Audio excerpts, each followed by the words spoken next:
मेरा 27 साल का बेटा था, उसका नाम यश था। उसने पिछले मंगलवार को आत्महत्या करी है।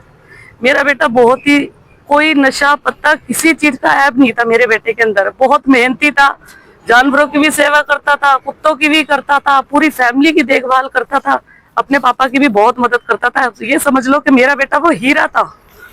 मेरा बेटा ये परिवार में थोड़ा सा जाने आने लगा कि मेरे ताऊ चाचे है, मेरा परिवार है। उसको लगता था मेरा परिवार है, लेकिन मेरे बेटे को गुमराह किया गया है। साहिल और दीपक की आपस में रंजिश रहती थी, उनसे हमें कोई मतलब नहीं, उनकी आपस की जितनी मर्जी रहे, लेकिन उन्होंने आपस की रंजिश में मेरे बेटे को मोहरा बनाया हीना ने। जिस दिन मेरे यश का और दीपक की वाइफ का थोड़ा हल्ला मचा, दीपक की वाइफ ने गेम खेलनी शुरू कर दी कि अब तो मेरे बारे में हल्ला मचना शुरू हो गया। किसी तरह मैं साहिल का और दीपक का झगड़ा करवाऊं खूब से, और मोहल्ले वालों को ये बताऊं कि मैं बहुत शरीफ औरत हूँ, बहुत अच्छी औरत हूँ। मेरे बेटे को टारगेट बनाया गया है कि तू साहिल को मारेगा, तू साहिल को खत्म करेगा, नहीं तो ये हमारे बारे में शोर मचाएगा। साहिल ने उससे माफी मांगने की भी कोशिश करी, लेकिन उनपे कोई असर नहीं पड़ा। दीपक ने भी सोचा मेरी वाइफ के ऊपर पर्दा पड़ा रहे। भिड़े तो दीपक, ये यश और साहिल भिड़े, हम साफ सुथरे बन के बैठे रहे। मेरे बेटे के दिमाग से खेला गया है कि यश अगर साहिल को ना मारा गया तो ये हमारी बदनामी करेगा, तो इसे खत्म कर दे। और मेरा बेटे को पूरी तरह से यूज करा गया। 1-1.5 महीने से मेरा बेटा घर में पूरा यूज हो रहा था। अच्छी तरह से हीना और दीपक यूज कर रहे थे अपने तरीके से। घर में आता था, रोटी पानी कुछ नहीं खाता था, जबकि हम उसको बोलते थे बेटा रोटी पानी खा ले, क्या बात है क्या बात है। वो मुंह, उसको इतना ज्यादा दिमाग से खेला गया कि वो अपने मुंह से कुछ बोलता ही नहीं था। जो बेटा मेरे पीछे सारा दिन आगे पीछे रहता था, सब कुछ मांगता था, वो आज मेरे से भी नहीं बोलता था, मेरे बड़े बेटे से भी नहीं बोलता था, जो भाई भाई भाई भाई करके सारा दिन पीछे रहता था। मैं चाहती हीना और दीपक को कड़ी से कड़ी सजा दी जाए, क्योंकि मेरा बच्चा बहुत शरीफ था, बहुत अच्छा था। इतना अच्छा बच्चा शायद ही किसी किस्मत वाली माँ को मिलता है जो मुझे मिला है। तो हीना और दीपक को तो किसी कीमत पे मत छोड़ना, मैं विनती करती हूँ आप सभी से। मेरा नाम दिवाकर है। हम सारा रिकवर भाई ने सुसाइड कर लिया था, उसके केस में आए थे, बट वो सुसाइड नहीं है, वो एक प्री प्लान मर्डर है जिसको दीपक, हीना और साहिल के द्वारा किया गया है, उसका मानसिक शोषण करके।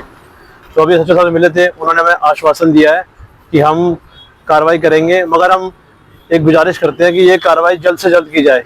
आज 1 हफ्ता हो चुका है, मगर उन पर भी कोई कार्रवाई नहीं हुई है। सच्चे साहब हमारे साथ है, मगर हम चाहते हैं कि इस केस को थोड़ा और ब्रीफली काम किया जाए इस पर, क्योंकि वो हम सबका प्यारा था, बहुत अच्छा लड़का था, मगर फिर भी उसको मैनिपुलेट किया गया माइंड से। मानसिक शोषण भी एक गुनाह ही है, क्योंकि इनके द्वारा उनकी आपसी रंजिश थी, जिसके लिए वो सोचते थे कि हम यश के यहाँ से साहिल को मरवा दे, दीपक और हीना सोचते थे हम साहिल को मरवा दे, और साहिल सोचता था दीपक को मरवा दूं। इस तरह उसका मानसिक शोषण करके उसको परेशान किया गया, बार बार लगातार बिल्कुल यूज किया गया है। तो हम प्रशासन से यही गुजारिश करते हैं इस केस को ध्यानपूर्वक काम करे और जल्द से जल्द हमें इंसाफ दिया जाए। आश्वासन दिया उन्होंने कि हम जल्द से जल्द कार्रवाई करेंगे, मगर अभी भी 1 हफ्ता हो चुका है, फोन रिकवरी से नहीं आया। हम पूछते हैं कि हमारा साइबर क्राइम इतना वीक है कि 1 हफ्ते से फोन रिकवरी पे नहीं आया, अभी तक इन पे कोई एविडेंस नहीं आया। अभी हमें एक स्टाफ मेंबर इनके कहता है एविडेंस हमें दो, हम कहाँ से एविडेंस दे। आम नागरिक पुलिस से बोलता है कि आपके पास आप एविडेंस कलेक्ट करो। हमारे पास जो एविडेंस थे हमने आईओ सर नरेश कुमार को साइन कर दिए हैं, जिसमें यह साबित हो चुका है कि उनकी आपसी बातचीत होती थी, जबकि हमारे कोई उनसे पारिवारिक संबंध नहीं है, मगर फिर भी वो उनसे बोलता था और वो उसको यूज करते थे, इसीलिए उस पर दबाव बनाया गया।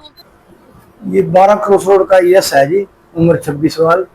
तो इसने 17/6 को सुसाइड किया था अपने घर में पक्के से फंदा लगाकर, और हमने इसका पोस्टमार्टम करा के 306 का पर्चा दर्ज कर दिया इनके बयान पे।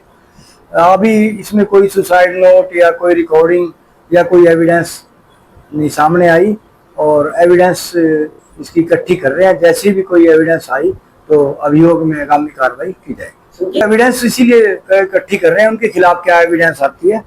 अगर उनके खिलाफ कोई एविडेंस आती है तो उनको शीघ्र गिरफ्तार किया जाएगा। अभी कोई सुसाइड नोट नहीं था और ना कोई लेटर मिला है इसका। अगर कोई भविष्य में मिला तो उनको कार्रवाई की जाएगी। अभी मोबाइल में उसमें कुछ नहीं मिला, लेकिन अभी देख रहे हैं मोबाइल में कुछ नहीं मिला।